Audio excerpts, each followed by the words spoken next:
Hello and welcome to my all dear friends. आज की video में हम कवर करेंगे जूलॉजी के पीजीआई रोहतक के important question. So let's start. पहला क्वेश्चन है जिसमें फादर एंड मदर का ब्लड ग्रुप गिवन है और पूछा हुआ है कि प्रोजेनी जो होंगे उनके बच्चे जो होंगे उनका क्या ब्लड ग्रुप हो सकता है। तो देखो इसको कैसे करेंगे।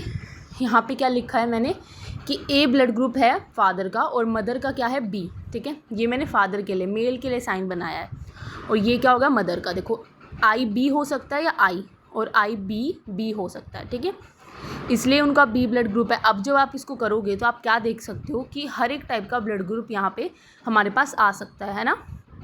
इजी क्वेश्चन है बिल्कुल, आंसर भी इसका बहुत इजी है। ठीक है, अब नेक्स्ट क्वेश्चन देखते हैं, that is incorrect for haemophilia. हमें बताना है हीमोफीलिया के लिए कौन सा गलत होगा।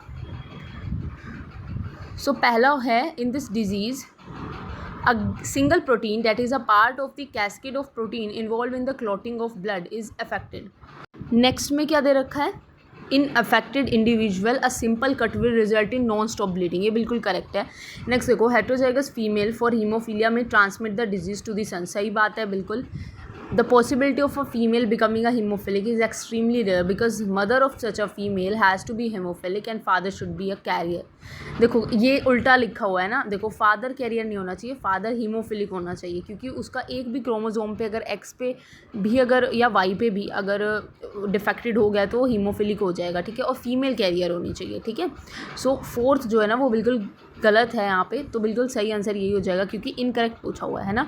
लिख देते हैं यहाँ पे नीचे कांट बी कैरियर। ठीक है, फादर कभी कैरियर नहीं होता है, फीमेल ही कैरियर होती है। ठीक है, next question is sickle cell anaemia results from. Sickle cell anaemia किससे होता है, तो ये एक प्रकार की पॉइंट म्यूटेशन है ना। तो यहाँ पे देखो क्या क्या ऑप्शंस लिखे हुए हैं, chromosomal abbreviation, non disjunction of autosome. तो थर्ड जो है वो करेक्ट हो जाएगा, यानी पॉइंट म्यूटेशन है। जी की जगह क्या आ जाता है, GUG। ठीक है, ग्लूटामिक की जगह क्या बन जाता है, वलीन बन जाता है। नेक्स्ट देखो mode of inheritance of phenyl ketonuria, ये किस प्रकार की है, ये आपको लेक्चर देख लीजिए, उसमें मैंने सारे बताए हुए हैं कौन सा क्या है।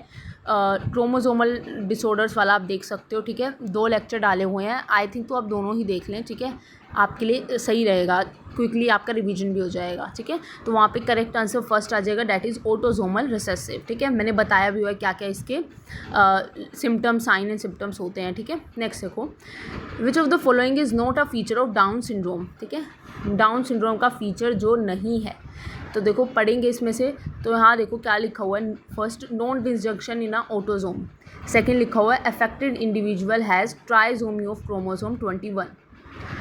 तो इसने नॉट फीचर पूछा है ना। सेकंड तो बिल्कुल ठीक है, पहला बता रखा है नॉन डिसजंक्शन, ये देखेंगे। थर्ड देखो the affective individual has a characteristic Simon Palmer crease, ये भी बिल्कुल ठीक लग रहा है। फोर्थ वाले में mental development of affected individual is normal थोड़ी होती है मेंटल डेवलपमेंट, है ना, डिफेक्टेड हो जाती है, मेंटली रिटार्डेड हो जाता है वो बच्चा। तो फोर्थ मुझे बिल्कुल गलत लग रहा है। ठीक है, ये तो बिल्कुल ठीक है, फोर्थ सही आंसर हो जाएगा क्योंकि इनकरेक्ट पूछा था। नेक्स्ट देखो which of the following pair is characterised by swollen lips, thick pigmented skin of hands and legs and irritability। ठीक है, पिगमेंटेड स्किन हो जाती है, ठीक है, हाथों की, लेग्स की, ये सब किस में होती हैं सब चीज़ें। ये डायरेक्ट क्वेश्चन है, थोड़ा सा आउट ऑफ हो सकता है, आपने नहीं पढ़ा हो, याद कर लेना। आंसर क्या हो जाएगा इसका, थर्ड आंसर हो जाएगा इसका, निकोटिनामाइड पेलिग्रा की वजह से होता है। ठीक है, देखो ये 2 तो आप वैसे भी काट सकते हो, गोइटर भी ऐसे नहीं होता है, पिगमेंटेड स्किन नहीं होती, और ख्वासी ऑर्कर में भी ऐसा नहीं होता है। ठीक है, ठीक है, ये हम बोल सकते हैं, तो इसलिए इसका आंसर जो है थर्ड हो जाएगा, बिल्कुल करेक्ट। नेक्स्ट क्वेश्चन में हमें यहाँ पे देखो दिया हुआ है चूज़ द करेक्ट पूछा है ना। तो देखो फर्स्ट का तो मैंने बता दिया कि फोर्थ होगा, क्यों, क्योंकि पीएच एंजाइम कम हो जाता है, इसलिए क्या हो जाता है, ये कन्वर्ट नहीं हो पाता अच्छे से। ठीक है, और उससे हमारा डायरेक्ट आंसर आ गया। ठीक है, बाकी आप बाकी मैच कर सकते हो। नेक्स्ट देखो इनकरेक्टली मैच्ड पेयर पूछा है, क्या हो जाएगा इनकरेक्ट, बकुलो वायरस, ट्राइकोडर्मा तो पता ही आपको, है ना। लेडी बर्ड तो बायो कंट्रोल ऑफ एफिड्स, बिल्कुल ठीक है, इनकरेक्टली बोला था। ब्रॉड स्पेक्ट्रम, बकुलो वायरस जो है वो क्या होता है, वो नैरो स्पेक्ट्रम होता है, पहला ही गलत है, तीसरा तो ठीक है मैंने बता दिया। ट्राइकोडर्मा एक फ्री लिविंग फंजाई है, बिल्कुल सही है। ऑर्गेनिक फार्मिंग, पेस्ट कैपेट मैनेजेबल लेवल्स, ऑर्गेनिक फार्मिंग में ऐसा होता है। देखो पहला तो बिल्कुल ही गलत है, तो यही आंसर हो जाएगा, ठीक है। और ऑर्गेनिक फार्मिंग में जो है ना कम्प्लीटली इरेडिकेट हम करते हैं पेस्ट को, एक मैनेजेबल लेवल पे ही करते हैं, ठीक है। तो first is the correct answer है, ठीक है। क्योंकि इनकरेक्ट ही पूछा था तो मैंने ये वाला बता दिया, ठीक है। ये एक न्यूक्लियो पॉलीहाइड्रोवायरस होता है, आई थिंक चैप्टर 10th में आपने पढ़ा होगा माइक्रोब्स वाले में। Male heterogamety is not seen in, birds में नहीं दिखती है ना, क्योंकि बर्ड्स में ये क्या होते हैं, होमोगैमेटिक होते हैं। फीमेल जो है वो क्या होती है, ZW होती है और मेल ZZ होता है। इसका मतलब जो सेक्स जो डिटरमाइन होगा वो बाय फीमेल होगा। नेक्स्ट देखो, प्रोबायोटिक्स आर, प्रोबायोटिक्स क्या होते हैं, safe antibiotics, cancer inducing microbes, new kind of food allergens, live microbial food supplement, ठीक है। तो ये एकदम डायरेक्ट है, जैसे थर्ड तो हो नहीं सकता, फर्स्ट इज सेफ एंटीबायोटिक्स नहीं होती प्रोबायोटिक्स, ये एक टाइप से माइक्रोबियल फूड सप्लीमेंट होता है, ठीक है, डायरेक्ट था थोड़ा। अब नेक्स्ट देखो, ट्रेड पूछा है, पेडिग्री चार्ट, ऐसा भी क्वेश्चन आ सकता है, इसलिए मैंने एक पेडिग्री चार्ट वाला लिया हुआ है यहाँ पे। अब आप इसको कैसे देखोगे, हर एक जनरेशन में अगर डिजीज़ है तो वो डोमिनेंट है, ठीक है। अगर हर एक में नहीं है तो वो रिसेसिव होगी। तो यहाँ हर एक में तो नहीं दिख रही, जैसे मेल और फीमेल में उनमें जो मदर फादर है इनकी उनमें तो नहीं है, तो डोमिनेंट कैंसिल करते हैं। अब आप देखो सेक्स लिंक्ड होगी तो जनरली किसी किसी उसमें दिखेगी, है ना। अब यहाँ देखो फीमेल में भी है और मेल में भी है ना, फीमेल में भी है और मेल में भी है।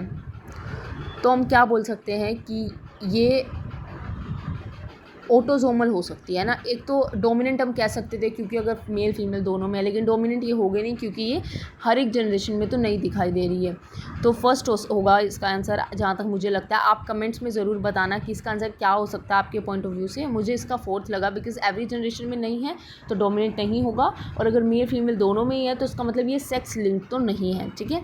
नेक्स्ट देखो, secondary sewage treatment is mainly ये क्या होता है, एक मैकेनिकल प्रोसेस होता है, ये बिल्कुल डायरेक्ट है, याद रखना। NCERT की लाइन से लिया गया है क्वेश्चन। फिजिकल प्रोसेस तो होता है जैसे फिल्ट्रेशन हम स्टार्टिंग में करते हैं, तो ये तो गलत हो जाएगा, है ना। हाथों से बाद में पार्टिकल्स निकाल लेते हैं, स्टोन पेबल्स इन सबको, तो डायरेक्ट हो जाएगा सेकेंडरी सीवेज फॉर मैकेनिकल, ठीक है। एन्यूप्लॉइडी रिजल्ट्स फ्रॉम, एन्यूप्लॉइडी किसके द्वारा होती है, फेलियर ऑफ, देखो पहला तो पॉइंट म्यूटेशन था, सेकेंड ग्रोथ स्ट्रक्चर चेंज, ये दो तो गलत ही हैं। फेलियर ऑफ हो सकता है हमारा साइटोकाइनेसिस या सेग्रीगेशन ऑफ क्रोमैटिड्स। तो हम क्या बोलते हैं एन्यूप्लॉइडी को, गेन और लॉस ऑफ क्रोमोसोम्स, ठीक है।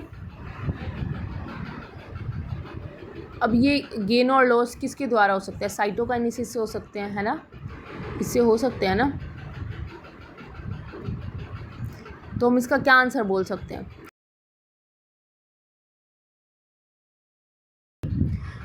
साइटोकाइनेसिस की फेलियर की वजह से होता है। तो third will be the right answer, ठीक है।